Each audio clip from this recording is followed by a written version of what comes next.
E no sábado eu vou dar algumas orientações mais, né, sobre as atividades da Semana Santa, sobre o programa e também sobre o Impacto Esperança, que o irmão Marcos aqui já mencionou na oração do início. Está certo?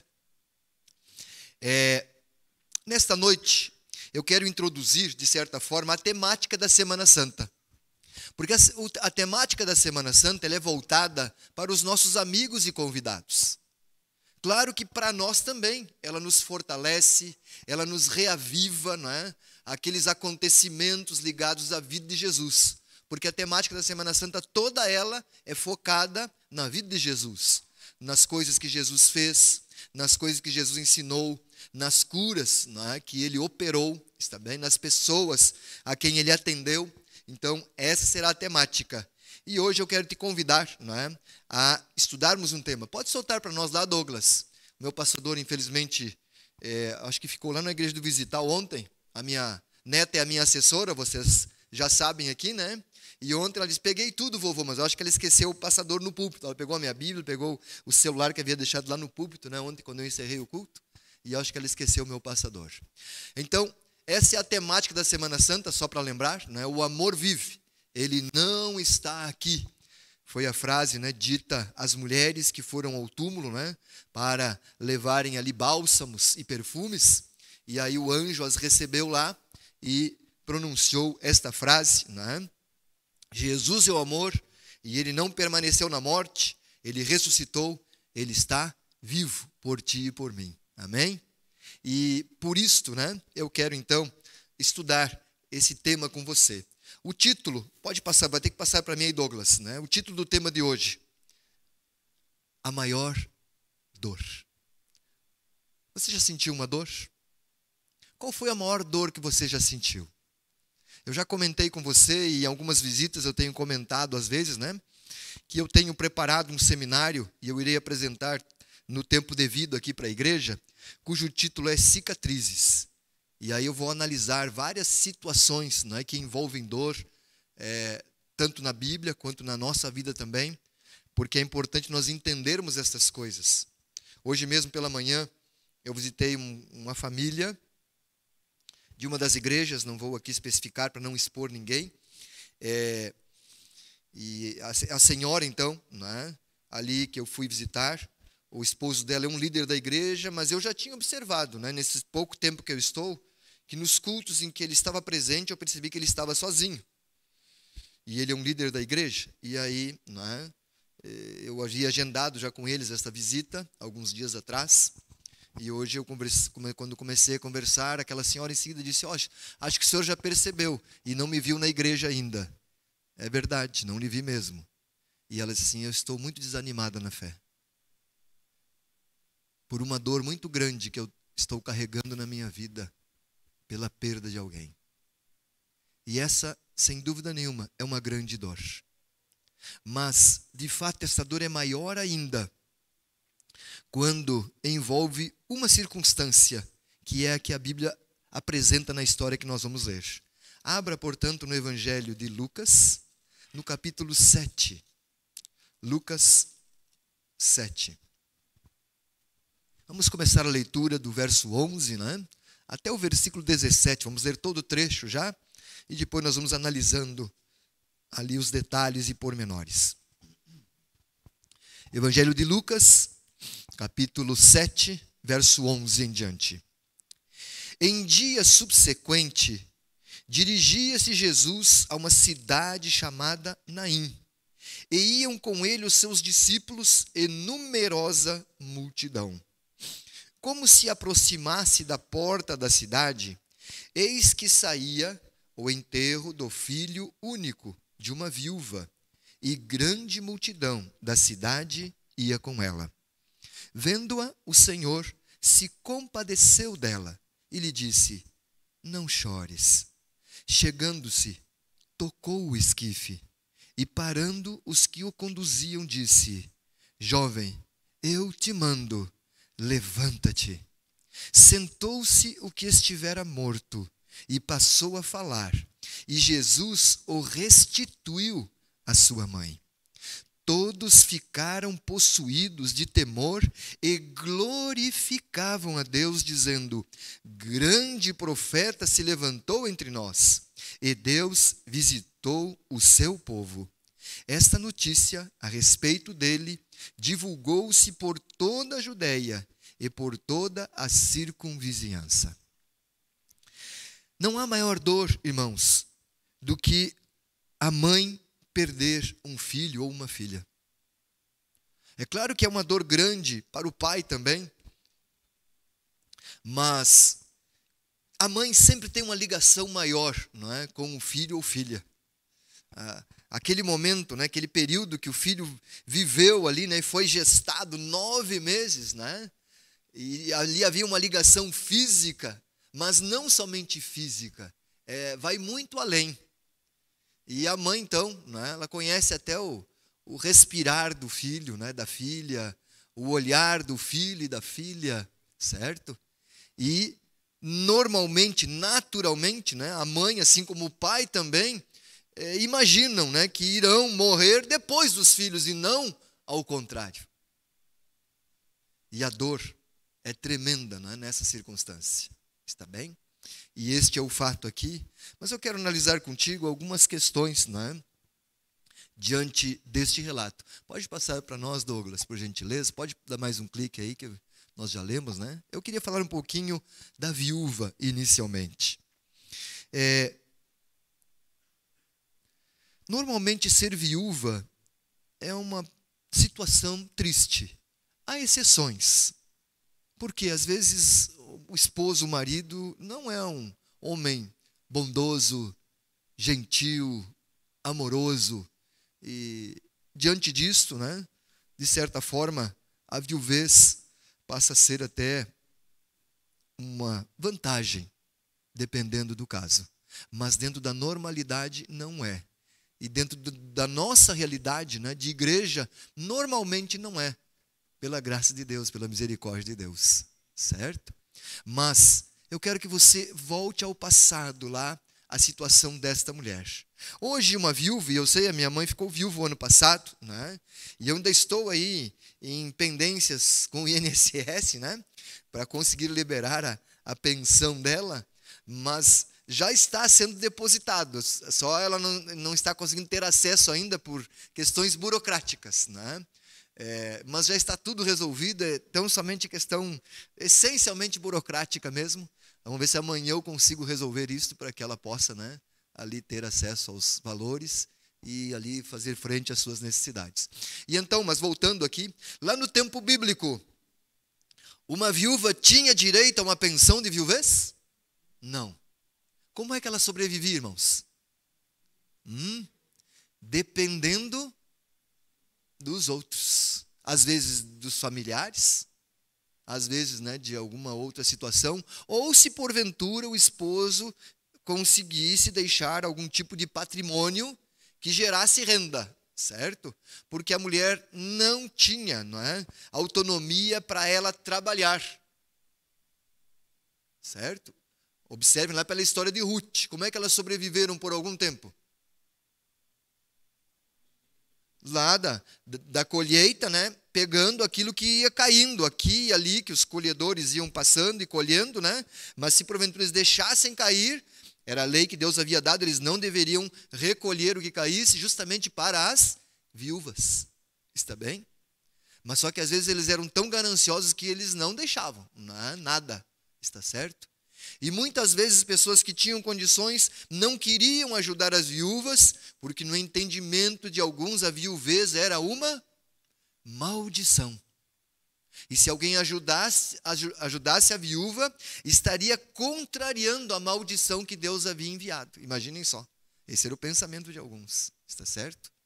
Então, uma viúva, em algumas circunstâncias, ficava completamente desamparada, porque lhe era proibido trabalhar, até mesmo para conseguir o sustento, está bom? E assim esta mulher vivia a situação de viuvez, a situação de conviver com a ideia, com a teoria que talvez ela tivesse sido amaldiçoada por Deus. E entendam agora o seguinte, havia ficado, diz o texto ali, com um filho único. Até comentei na comissão, essa semana eu visitei a irmã Helena, né? Irmã que alguns conhecem. Ela está como membro da igreja do Rondônia. Ela foi batizada anos atrás na igreja da Santo Afonso, juntamente com alguns filhos e com o esposo também.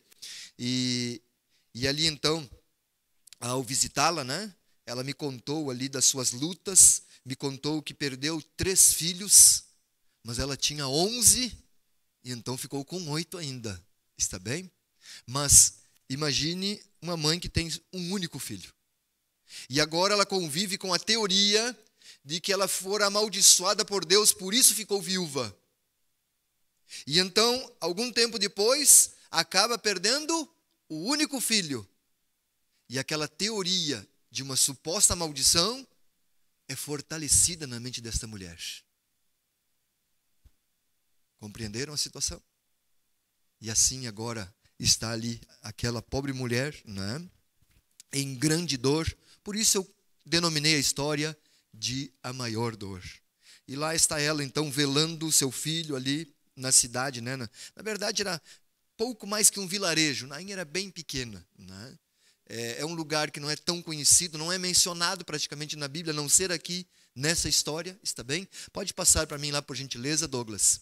E diante daquela dor que estava ali sofrendo, eu imagino o que estava no coração daquela mulher. Tenho quase que certeza que em algum momento ela se voltou a Deus e disse assim: Senhor, por quê?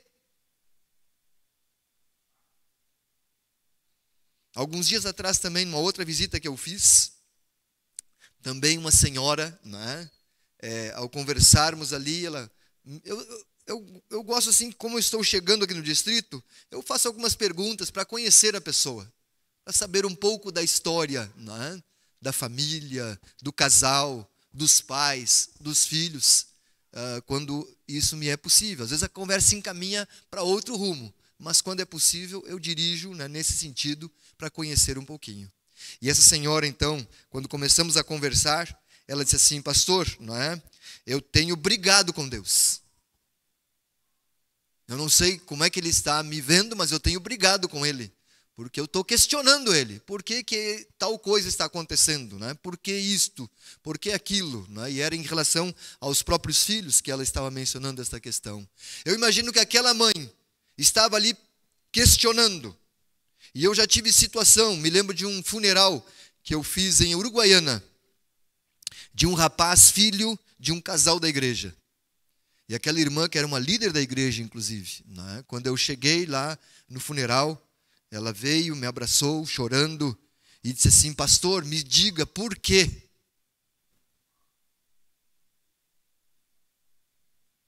E esta é a grande pergunta que alguns fazem. Por quê? Está bem? Não é errado perguntar. Claro que há uma outra pergunta que é melhor do que o porquê, mas não é errado. E Deus não se incomoda com o teu questionamento, eu posso te dizer, desde que você se disponha a escutar a resposta que Ele tem para te dar. Está certo? Deus não se preocupa também se você quiser brigar com Ele, no bom sentido, é claro, mantendo o respeito, mas é uma briga questionando, ok? E eu imagino que esta mulher aqui tenha, de certa forma, questionado ao Senhor. E Deus estava para lhe responder, embora ela não soubesse.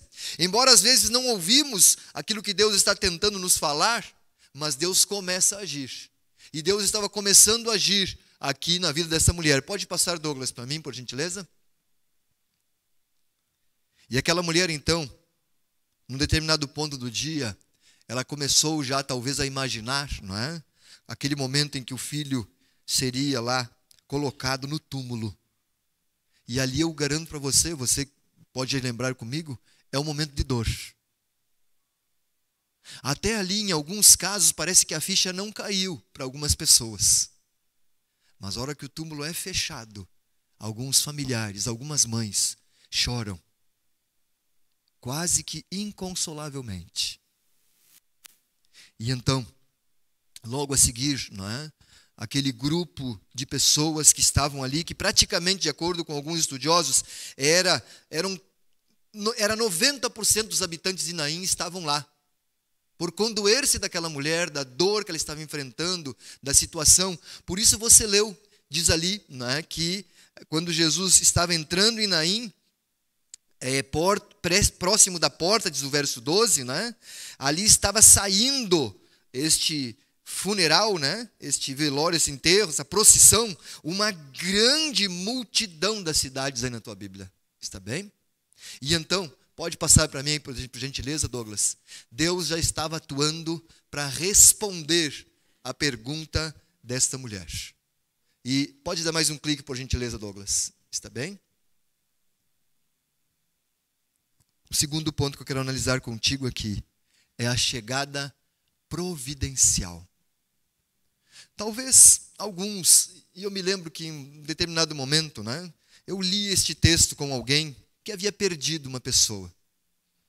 E eu convidei a pessoa, eu fiz a leitura inicialmente, e eu convidei a pessoa, vamos pensar, vamos dialogar um pouquinho sobre este fato. Foi numa visita, não foi num sermão, foi numa visita.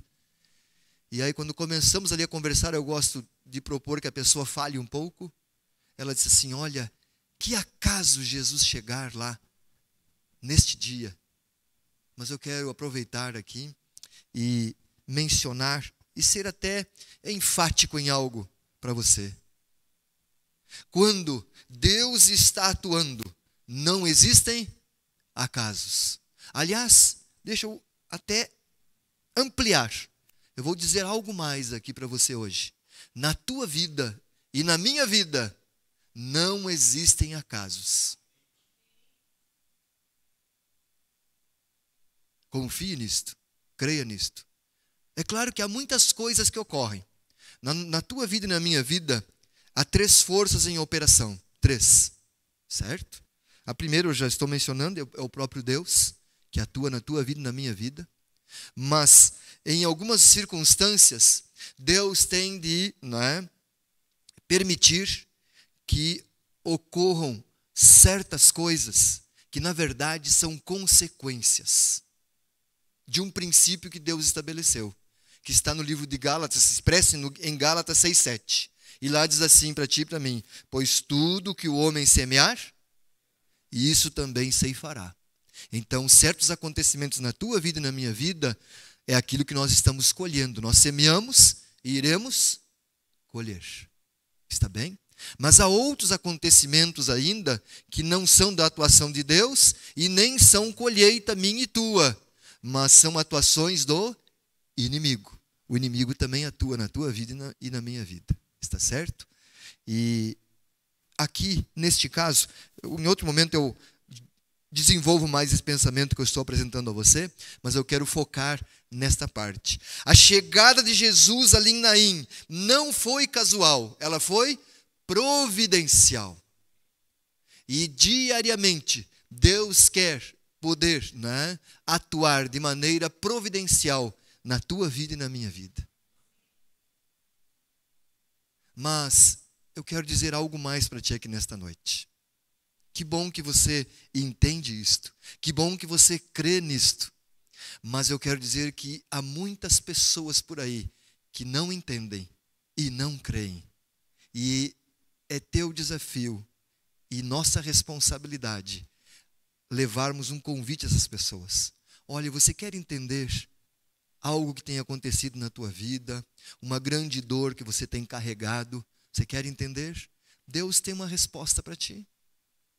Então eu quero te convidar, de 9 a 16, teremos uma programação especial lá na igreja, onde a gente vai estar estudando, refletindo e orando diariamente a Deus, e para que Deus possa atuar na tua vida e na vida da tua família, certo? Temos que convidar pessoas. Pense em alguém que talvez esteja aí enfrentando essa dor. Pode clicar para nós, Douglas, por gentileza?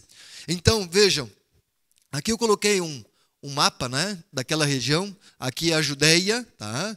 Lá no alto é a Galileia, está bom?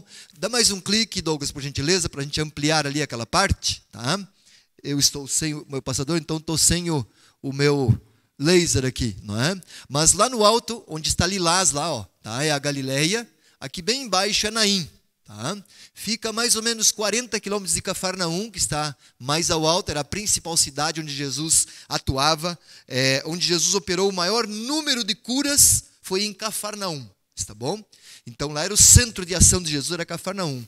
E se você for ler os evangelhos, e na cronologia das ações de Jesus, Jesus havia, né, algumas horas antes, pouco mais de 24 horas antes, né, atuado lá em Cafarnaum, e aí ele faz uma viagem, possivelmente passando próximo a Caná, depois descendo em direção a Nazaré, e por fim chegando a Naim, o que dá mais de um dia de viagem, segundo os estudiosos, e é interessante, porque neste mais de um dia de viagem ali, avançando em direção a Naim, Jesus chega lá na hora exata.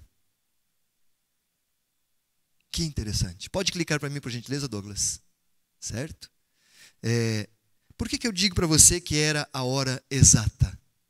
Vamos entender aqui algumas coisinhas que estão aí no texto. São detalhes, às vezes, que a gente vai lendo e não para analisar. Então, vejam, nos diz que Jesus ele vinha, não é, em dia subsequente, caminhando, então, e chegou em Naim, e ali ia com ele numerosa multidão. Imagine uma multidão que acompanhava Jesus. Onde Jesus passava, ele ensinava, ele curava, ele atendia, ele multiplicava pães, ele acalmava tempestades. Então, como que você acha que essa multidão acompanhava Jesus? Em silêncio? Você já parou para imaginar isso ou não? Já parou?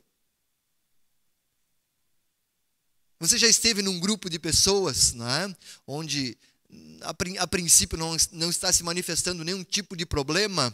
Alguns dias atrás, por exemplo, eu estive com os jovens, né? Ali, jovens e algumas famílias, né? No acampamento, ali em Igrejinha, e ali eu gostava de ver esses momentos que o pessoal se assentava lá e conversavam, brincavam, né? Assim, no bom sentido, uns tiravam com a cara dos outros, assim, né? Alegria, está certo? E eu posso dizer que assim era aquele grupo que acompanhava Jesus. Alguns estudiosos dizem que possivelmente havia, né, alguns músicos que iam cantando, inclusive, certo? Mas que dava também para as pessoas irem conversando, um contando ao outro, olha, sabe, né, o meu irmão era um paralítico e Jesus o curou, né? Mas o meu primo lá era cego, né, e Jesus curou ele também, e agora ele está bem, enfim. As pessoas iam alegres, contando, testemunhando. Essa era a multidão que ia ali com Jesus, está bom? E num determinado momento eles chegam a Naim, e agora, naquele momento, está saindo a procissão, não é, funeral daquele jovem. E Jesus chega exatamente naquele momento. Porque era plano dele chegar exatamente naquele momento. Nem antes e nem depois. E essa é uma verdade muito importante para ti e para mim. Deus sabe a hora exata de atuar na tua vida e na minha vida. Às vezes a gente se questiona, mas por que Jesus não foi antes do rapaz morrer? Por que Jesus teve que permitir esta dor para aquela mulher? São boas perguntas. E que tem boas respostas também. Não tenho como analisá-las hoje aqui contigo, mas vai chegar a hora, não se preocupe, certo? Porém, Deus tem a hora exata. Jesus sempre se guiou por isto. Ele dizia assim, é chegada a hora. Ou dizia, não é chegada a hora. E eu também irei estudar alguns temas sobre este relógio que Jesus utilizava. Pode clicar para nós, Douglas, por gentileza? Então, entenda que nas ações divinas não há acasos. E normalmente os acontecimentos que ocorrem diariamente na tua vida e na minha vida envolvem a ação divina voltada para a nossa salvação e para que nós possamos também atuar para a salvação de outras pessoas. Pode avançar, Douglas, por gentileza? E ali naquele instante ocorre esse encontro de multidões. Aquela multidão que vinha com Jesus, vinha então alegre, havia música, pessoas cantando ali enquanto caminhavam, e agora se misturam, porque vem uma multidão saindo da cidade de Naim, e ali no portão da cidade, essas multidões se encontram. Esta alegre e cantando, aquela lamentando e chorando. E essas duas multidões se confrontam. É claro que esta que vinha em alegria e cantoria silencia diante da dor da outra. E por um instante, o que se sobrepõe é o pranto, é a dor, é a tristeza, é a perda. E do lado de cá, silêncio. A multidão que acompanha Jesus não sabe o que fazer. Seria como você e eu, quando a gente chega numa situação que a gente não sabe o que fazer, a gente para. A gente fica ali aguardando para saber como proceder. Mas nesse instante, Jesus toma a iniciativa e ele começa a caminhar. No meio das duas multidões agora. Porque ele iria agir para o bem de todas aquelas pessoas. E eu vou te dizer, já antecipando algo, né? Que nós vamos estudar em outro momento, como te disse, que Jesus, ele tem em vista sempre beneficiar o maior número possível de pessoas. E por isso ele deixou para chegar nesta hora. Ali estava uma grande multidão com a mulher. E uma grande multidão que ia com ele também. Um grande número de pessoas.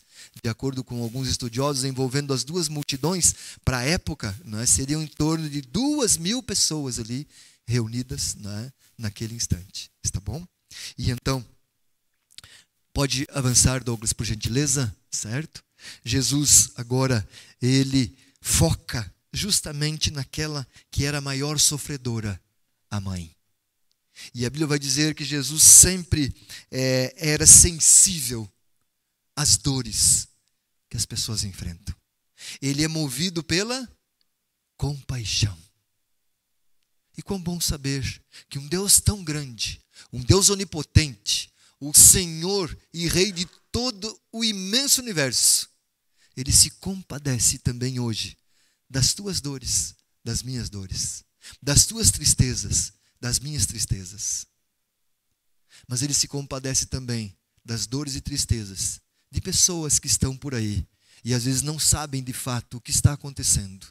Não têm uma visão clara das coisas e da vida como deveriam, de acordo com a palavra de Deus.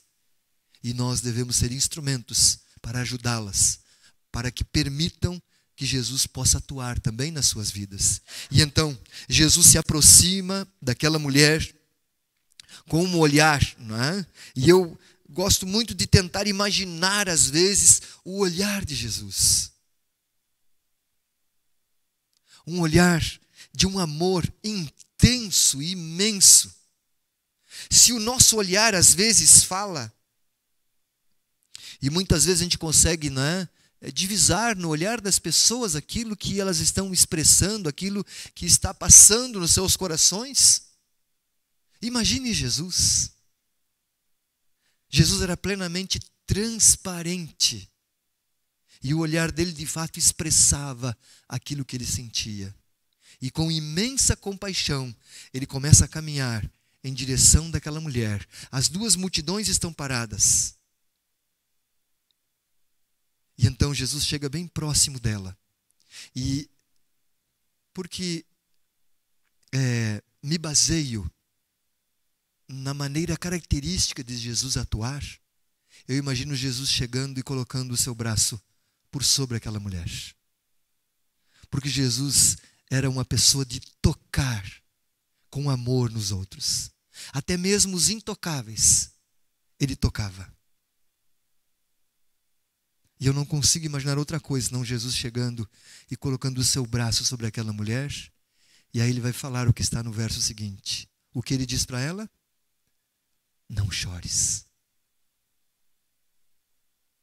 Eu, como pai, nunca gostei de ver os meus filhos chorando.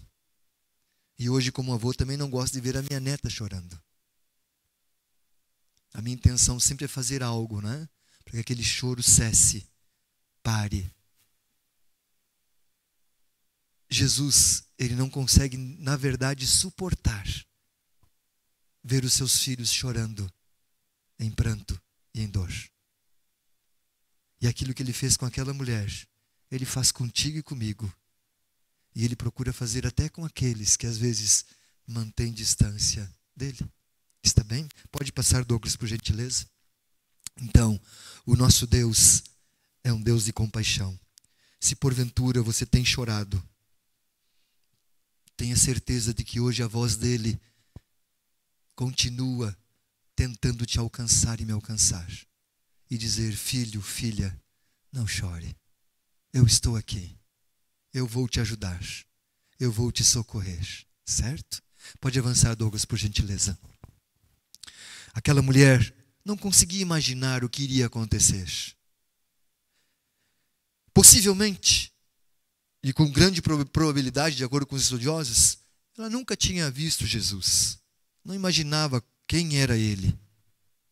Vivia ali na sua cidadezinha, meio que isolada, era uma viúva, deveria já ter uma certa idade, certo? Ok? Então, não sabia, era um estranho a princípio.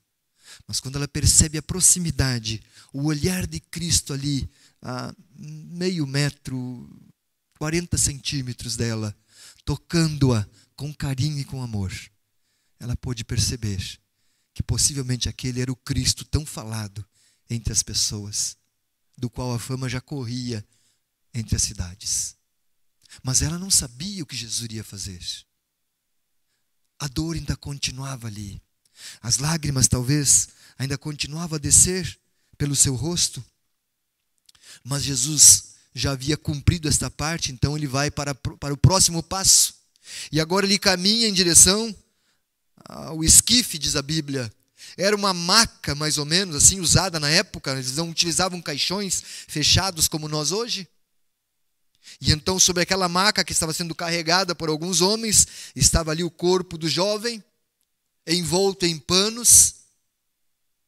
E Jesus se aproxima e inicialmente toca.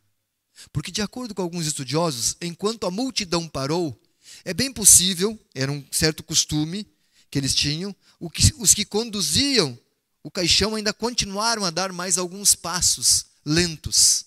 Então Jesus vai lá e toca. E ao Jesus tocar, era o sinal para que eles parassem. E então eles pararam. Este é o entendimento dos estudiosos, de acordo com os costumes da época bíblica. E assim que eles pararam, a Bíblia diz que Jesus dá uma ordem. Pode passar, Douglas, por gentileza.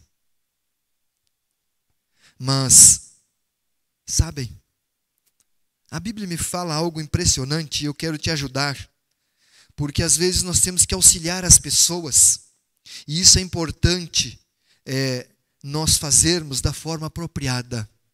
A Bíblia ensina que, na verdade, o agente da morte é Deus ou é Satanás? Vocês têm certeza?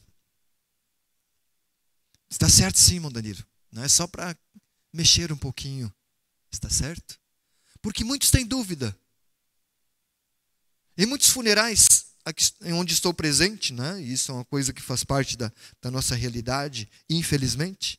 Mas vou dizer para você que o funeral não é o pior lugar onde a gente tem que ir. Há lugares piores. Mas em muitos funerais, às vezes eu ouço: ele morreu, mas Deus quis assim. Não sei se você já lembra de ter ouvido essa frase. Eu já ouvi muitas e muitas vezes. Então, deixa eu ser enfático contigo também. Deus jamais quer a morte de qualquer pessoa. Deus não se alegra e não se satisfaz nem mesmo com a morte do ímpio, diz a Bíblia.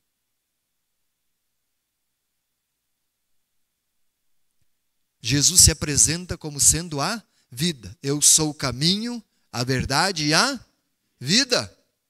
O nosso Deus é Deus de vida, não de morte. O agente da morte é Satanás. Vai a história de Jó. Quem matou os filhos de Jó? Satanás. E Jó só não morreu porque Deus disse o quê? Não toca na vida dele. Certo? O agente da morte é Satanás. Então, vou aproveitar aqui, abrir esse parênteses, já vou encerrar, mas eu preciso aproveitar e dizer que quando você ouvir esta frase, ore e peça sabedoria a Deus para fazer algo. Nós não devemos nos calar. E quando eu ouço essa frase, eu providencio alguma forma, não é, de me aproximar da pessoa, e eu já tenho feito isso em vários funerais. Às vezes não conheço ninguém em algum funeral. Há poucos dias eu fiz um aqui de uma senhora ali da sogra do irmão Ner, do Visital, né? Não conhecia ninguém lá, mas depois que eu fiz a mensagem, eu vi algumas senhoras ali conversando e falando algumas coisas.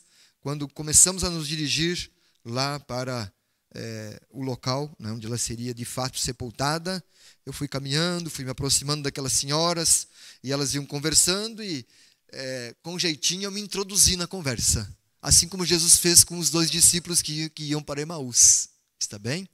Justamente para falar a elas. E eu mencionei a elas, eu não sei se vocês perceberam lá, não é? Mas eu mencionei um texto que eu acho que vocês conhecem. Eu mencionei o texto que Jesus diz: eu sou a ressurreição, e elas completaram. Eu deixo a pessoa para completar, né? E a vida. Eu digo: pois é, o nosso Deus, Ele é Deus de vida. E a Bíblia, então, nos ensina, me ensina, que quem traz a morte não é Deus. Quem traz a morte é o inimigo de Deus. É Satanás. E para a gente entender bem isto, é bom a gente estudar um pouco alguns ensinamentos bíblicos. E eu recomendo para vocês fazerem um estudo da Bíblia, um estudo bíblico. E vocês vão entender muito melhor. Isso vai ajudar vocês a compreenderem coisas, né, que vão trazer mais conforto para os seus corações. Eu falei para elas. E aí elas disseram: olha, pois é, eu gostaria. E então, ao conversar com elas, né, uma me disse: eu moro em tal, eu moro no bairro Guarani. Né? Digo: então, se a senhora quiser me dar o endereço, eu vou providenciar para alguém lhe levar lá um curso bíblico, se a senhora quiser. E aí ela disse: não me lembro exatamente, porque eu mudei. Eu estou morando na casa da minha filha agora, mas eu vou lhe dar o meu telefone. E aí eu passei o telefone dela para uma irmã lá do Guarani, e a irmã já levou o curso bíblico lá. Certo? Então é uma oportunidade que Deus nos dá às vezes, com jeitinho, para nós auxiliarmos as pessoas a compreenderem as coisas. O inimigo atua e lança a culpa para Deus, e as pessoas se satisfazem com isso. Deus quis assim, foi Deus que levou o fulano. Não, quem leva, na verdade, é o inimigo. Pode passar, Douglas, pode dar 2 cliques até aí para mim, não é? Por gentileza, está bem? Então, esta frase aqui, eu gostaria que você, se possível, gravasse ela. Foi uma frase que me impactou num livro que eu estava lendo, e lá diz assim: Jesus é atraído por aqueles que estão tristes e com o coração quebrantado. Jesus estava lá em Cafarnaum, como eu te disse, um pouco mais de 24 horas antes. E de lá ele saiu e caminhou mais de 40 quilômetros, irmãos, para ir a Naim. Porque lá em Naim havia uma senhora, havia uma mãe, havia uma viúva com o coração quebrantado. E hoje Jesus quer se aproximar de muitas pessoas também. E quem sabe, às vezes, Ele se aproxima através de ti e de mim, de uma palavra que nós levamos, de um verso bíblico que nós levamos, de uma oração que podemos fazer, de um convite que podemos fazer. Está bem? Pode passar, Douglas. Jesus é atraído. E ali naquele instante, quando Jesus toca o rapaz, todos olham agora espantados, porque na verdade, na cultura judaica, um morto não deveria ser tocado, a não ser pelos familiares e por quem iria sepultá-lo, por ninguém mais. E a pessoa que tocava um morto estava imunda por 7 dias. E tinha que passar por um ritual de purificação e ir ao santuário. Mas Jesus toca. Porque na verdade, quando Jesus tocou nele, sabe o que aconteceu? Aquele rapaz já deixou a morte. Naquele instante, ele já é ressuscitado. E aí Jesus, na palavra seguinte, o que ele diz? Jovem, eu te mando o quê? Levanta-te, porque ele já estava vivo. Estava ainda, não é, em estado de dormência, digamos assim, mas já estava vivo. Jesus dá a ordem, pode passar, por gentileza, Douglas. A ordem poderosa que Jesus dá, a mesma que ele daria a Lázaro depois, a mesma que ele dará muito em breve, quando ele retornar, e lá dos altos céus, ele dará a sua voz de ordem, diz em 1 Tessalonicenses capítulo 4. E a frase que ele dirá de acordo com o texto profético,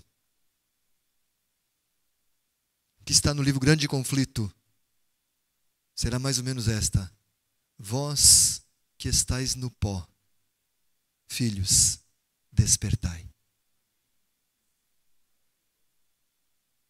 E naquele instante, a ordem poderosa de Jesus para aquele rapaz foi: jovem, eu te mando. O quê? Levanta-te. Temos que entender que há um Deus que comanda este universo. E esse Deus pode e quer comandar a tua vida, a minha vida, e a vida de todo aquele que aceita. E então, diante da ordem poderosa, pode passar, Douglas, por gentileza, aquele jovem se assenta.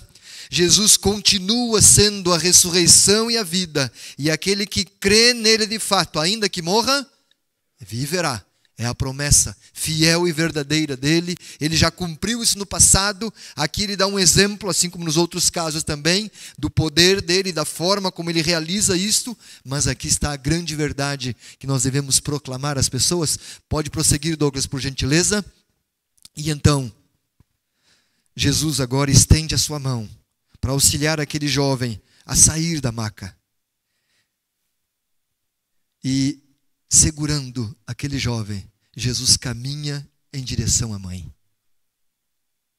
O texto nos fala isto, certo? O que Jesus fez? Está aí na tua Bíblia. Jesus o restituiu. E essa é uma verdade da palavra de Deus. Infelizmente, aqui neste mundo, eu e você estamos sujeitos às ações do inimigo. E o papel do inimigo, diz lá em João 10:10, ele é o ladrão, ele vem somente para roubar, matar e destruir. E esta é a obra dele. Olha o que ele fez no caso de Jó. Mas o papel do nosso Deus e do nosso Salvador é restituir. E tudo aquilo que você vier a perder pela ação destrutiva do inimigo, o Deus eterno irá te restituir. E Jesus naquele dia, pode passar, Douglas, diz aí o texto bíblico, ele restituiu aquele filho à sua mãe. Imaginem agora aquela mãe, o que teria sentido? Eu acho que o coração dela não cabia no peito. E eu imagino o abraço que ela deu naquele rapaz. Mas eu acredito que enquanto ela abraçava aquele rapaz, ela olhava para Cristo com uma gratidão que não cabia também no seu peito. Deus deseja que eu e você vivamos experiências assim, para a sua honra e para a sua glória. Mas ao final, e eu quero terminar então com esse finalzinho, por gentileza, Douglas. Pode clicar para nós, não é? Ali, no final, Cristo terá a alegria de reunir famílias. Filhos serão devolvidos aos pais. Famílias serão reintegradas, restauradas, restituídas, para honrarem e glorificarem a Deus. Voltaremos a ser famílias na eternidade. A salvação é individual. Mas a profecia nos diz que nós teremos mansões na eternidade. E eu não sei se você já entrou em alguma mansão ou não, mas eu não consigo imaginar alguém vivendo sozinho em uma mansão na eternidade. Você consegue imaginar? Deus não nos criou para a solidão. O plano de Deus é que famílias vivam nessas mansões. Está bom? Iremos estudar um dia, não é, algumas verdades aí sobre a Nova Jerusalém. Ali será um momento de incrível e indizível alegria, este momento de reunião, não é? Os anjos que nos conhecem, eles irão reunir as famílias. Pode avançar, Douglas, por gentileza. E o plano de Deus é restaurar. Aquela família naquele dia foi restaurada. Aquela mãe e aquele filho foram unidos mais uma vez para estarem juntos, os vínculos renovados. E nessa circunstância eu posso dizer a você, a valorização da vida é muito maior. Porque nós valorizamos mais aquilo que perdemos. E aquela mãe havia perdido o seu filho. Se ele já era de valor a ela, agora muito mais. E o seu filho, ao saber de tudo que havia ocorrido, né, muito mais valorizava agora o abraço de sua mãe, a presença de sua mãe. Pode passar, por gentileza, Douglas. E então, o texto termina, irmãos, dizendo que as duas multidões se unem agora. Antes uma alegre cantava, a outra triste chorava e lamentava. Mas agora as duas multidões se unem para quê? Louvar a Deus. E é assim que Jesus deseja concluir, não é, a sua obra por mim e por ti. Ele deseja que nós participemos muito em breve de uma única multidão que irá louvar a Deus. É possível que em algum momento você e eu teremos que nos confrontar com a perda, com a dor, com o lamento. Mas lembre-se que logo, logo, eu e você faremos parte da multidão que louvará ao Senhor em perfeição. Que Deus nos abençoe e que nós possamos convidar outros para fazerem parte desta imensa multidão. Amém. Sabem, na Semana Santa nós vamos cantar um louvor específico. E eu já quero aproveitar para você aprender aqui, para você ter um primeiro contato com a música, uma música bonita, não é? Então, Douglas, pode colocar lá para nós? É uma música que fala do amor de Deus, do poder de Deus. Vamos colocar em pé. Você ainda não conhece, mas é uma música calma, tranquila. Você consegue acompanhá-la, não é? E tenho certeza que na segunda estrofe você já conseguirá até cantar boa parte dela.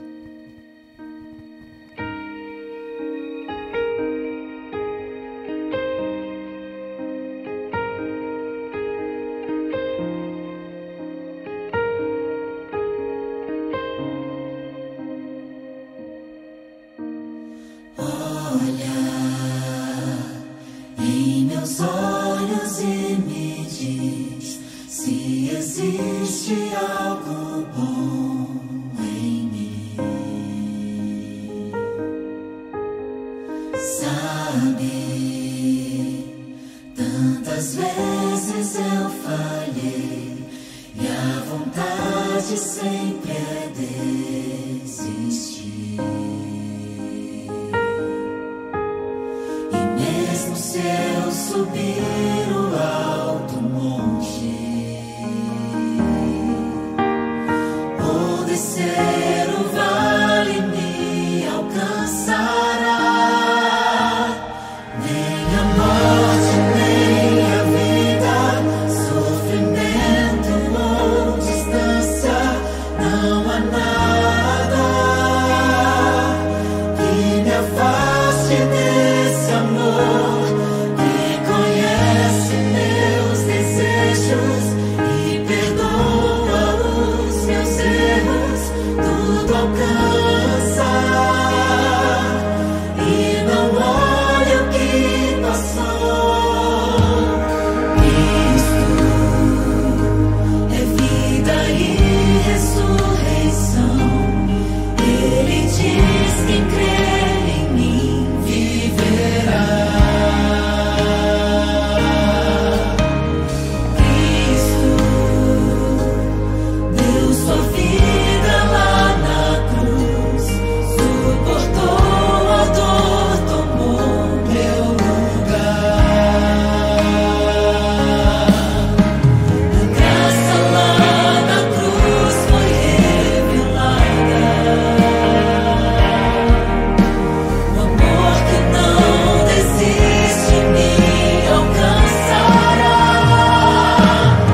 Deus. Obrigado, Pai, porque este grande amor manifesto em Cristo Jesus e no seu supremo sacrifício na cruz por nós, hoje, Pai, é vivo em nossos corações. Obrigado, Pai, porque através das Tuas histórias registradas em Tua palavra, nós compreendemos, Senhor, aquilo que ocorre, aquilo que nos envolve, aquilo que muitas vezes nos traz dor, sofrimento, tristeza. Mas obrigado, Pai, porque nestas horas somos alcançados pelo amor de Cristo Jesus. Obrigado, ó Pai, porque nestas horas, Senhor, somos incentivados, encorajados pelas Tuas promessas de que logo tudo isto passará e nós habitaremos contigo no novo céu e na nova terra. Ali, Senhor, reencontraremos nossos entes queridos. Ali, Pai, reencontraremos pessoas que perdemos em vista das consequências do pecado, em vista das obras do inimigo, mas receberemos esta restituição, esta restauração, e então desfrutaremos da plena alegria e louvaremos o Teu nome na eternidade. Bondoso Deus, despede-nos agora com a Tua bênção, com a Tua paz, mas que nessa semana, Senhor, possamos ser instrumentos para levarmos esta mensagem a outros, levarmos este convite, Senhor, de esperança e de salvação, e que muitos possam aceitá-lo e assim, em breve, juntamente conosco, receberem das Tuas mãos a coroa de vitória e da vida eterna. Pedimos-Te esses favores, bom Deus, que a Tua proteção agora nos acompanhe a voltarmos aos nossos lares, em nome de Jesus. Amém. Deus abençoe a todos, eu estarei lá à porta para cumprimentá-los.